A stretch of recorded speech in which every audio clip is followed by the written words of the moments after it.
करके स्वागत है आपके अपने YouTube चैनल JMS मोटिवेशन में। दोस्तों, आज हम आपको बताने जा रहे हैं प्रकाश का अपवर्तन। इसको हम कहते हैं रिफ्रैक्शन ऑफ लाइट। प्रकाश का अपवर्तन क्या होता है, इसके बारे में हम बात करेंगे। आइए हम आपको फिगर के माध्यम से इसको समझाते हैं। देखिए, मान लिया हमने एक ये फिगर ले लिया। ये क्या है? कांच है। क्या है? कांच। और ये हवा है। ये मेरा कांच है और ये क्या है? हवा है। तो हम क्या करेंगे, जब प्रकाश की किरण हम क्या करेंगे, हवा से कांच में प्रवेश करेंगे। हवा से कांच में प्रवेश करेंगे। मान लिया यहाँ पर ये कांच ना होता तो ये सीधी रेखा में ये निकल जाती, क्योंकि जो प्रकाश की किरण होती है वो क्या होती है, वो सीधी रेखा में गमन करती है। ठीक, तो मान लिया यहाँ पर अगर कांच ना होती तो ये सीधी रेखा में आगे निकल जाती। बट यहाँ पर क्या हुआ, ये कांच आ गई। क्या आ गई? कांच आ गई। कांच आ गई।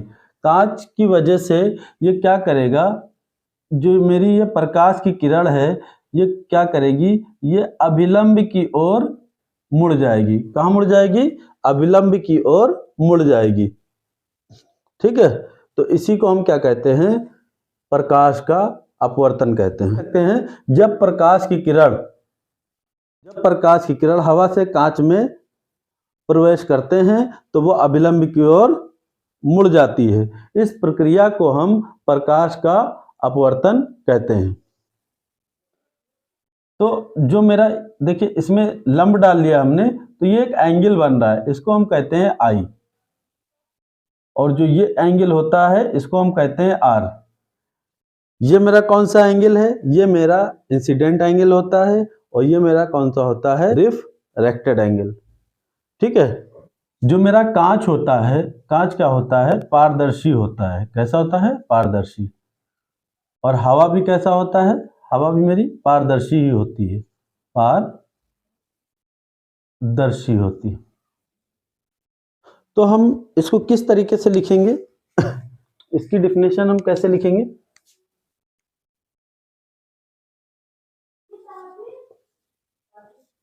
प्रकाश का अपवर्तन कैसे लिखेंगे? लिखिए, जब प्रकाश की किरण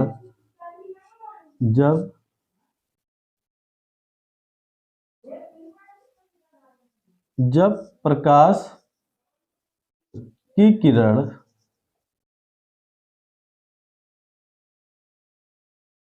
जब प्रकाश की किरण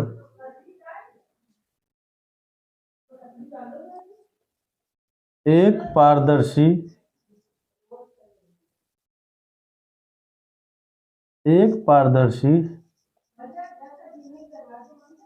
माध्यम से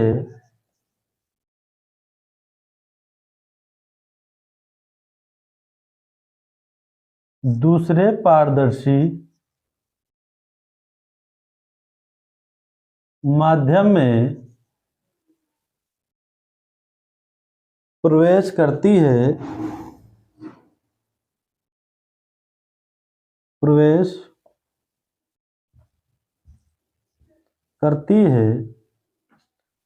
तो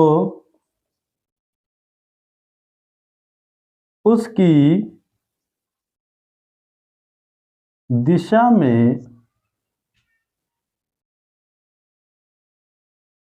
परिवर्तन होता है।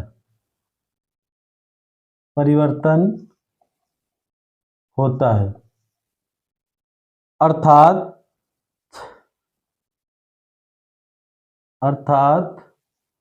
वह मुड़ जाती है।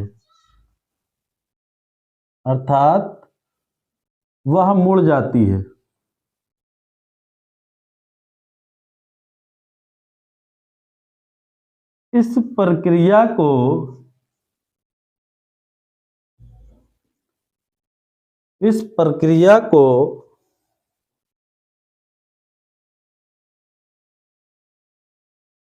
हम प्रकाश का अपवर्तन कहते हैं। प्रकाश का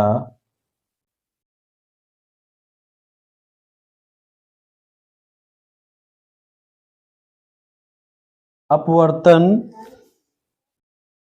I mean reflection of light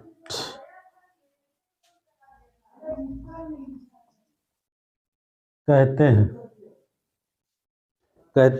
हैं। हम कह सकते हैं जो मेरा एंगल आई है वो बड़ा है एंगल आर से।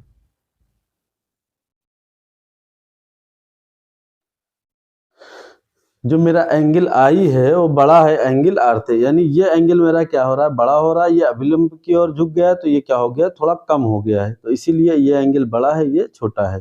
मैंने बताया जब प्रकाश की किरण एक पारदर्शी माध्यम से दूसरे पारदर्शी माध्यम में प्रवेश करती है तो उसकी दिशा में परिवर्तन होता है, अर्थात वह मुड़ जाती है। इस प्रक्रिया को प्रकाश का अपवर्तन कहते हैं। ठीक, यानी एक पारदर्शी माध्यम से दूसरे पारदर्शी माध्यम में प्रवेश करती है तो उसकी दिशा में परिवर्तन होता है, अर्थात वो मुड़ जाती है।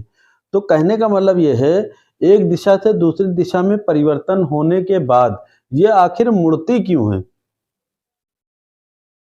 यानी कहने का मतलब ये हवा से कांच में जा रही है तो परिवर्तन हो रहा है, फिर कांच से मान लिया इसको जल में प्रकाश की किरण को हम अब न प्रवेश कर रहे हैं तो भी इसमें परिवर्तन होगा। तो कहने का मतलब जो ये परिवर्तन हो रहा है तो आखिर ये क्यों हो रहा है, आइए देखते हैं। हम कह सकते हैं अलग अलग अलग अलग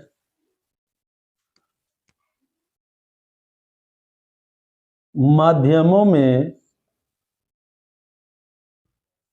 प्रकाश की चाल अलग अलग होगी।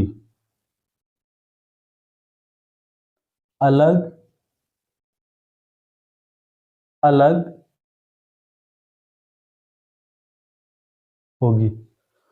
अलग अलग माध्यमों में प्रकाश की चाल अलग अलग होगी। आइए देखते हैं। सबसे पहले क्या है, निर्वात। क्या, निर्वात।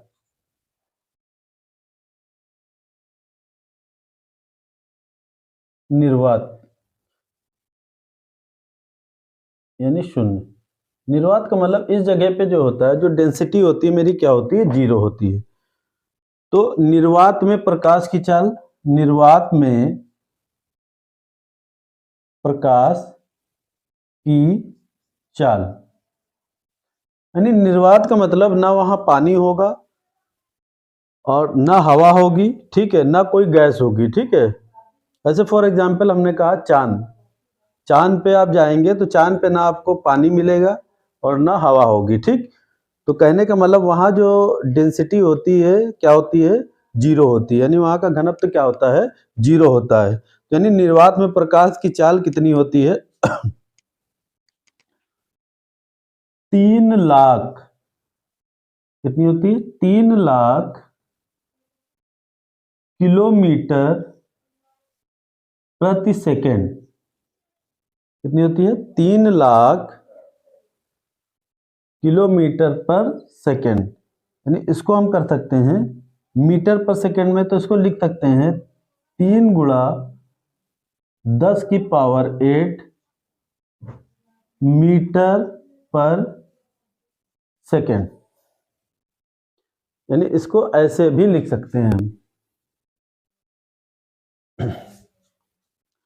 तो निर्वात में प्रकाश की चाल कितनी होती है 3 लाख किलोमीटर पर सेकेंड की स्पीड से चलती है प्रकाश की चाल। अब आ जाइए हवा में। हवा आई मीन वायु। हवा में प्रकाश की चाल, हवा में प्रकाश की चाल हवा में लगभग निर्वात के बराबर ही होता है। किसके बराबर होता है? निर्वात के बराबर ही इसकी स्पीड होती है। यानी हम कह सकते हैं 3 लाख, लगभग 3 लाख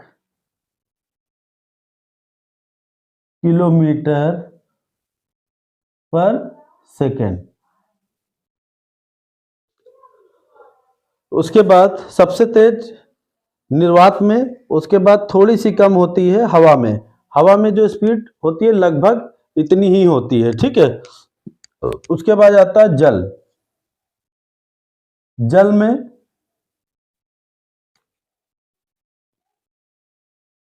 प्रकाश की चाल, जल में प्रकाश की चाल कितनी होती है? 2,50,000 किलोमीटर पर सेकेंड। और उसके बाद आती है कांच। कांच में प्रकाश की चाल, कांच में प्रकाश की चाल कितनी होती है? 2,00,000 किलोमीटर पर सेकेंड।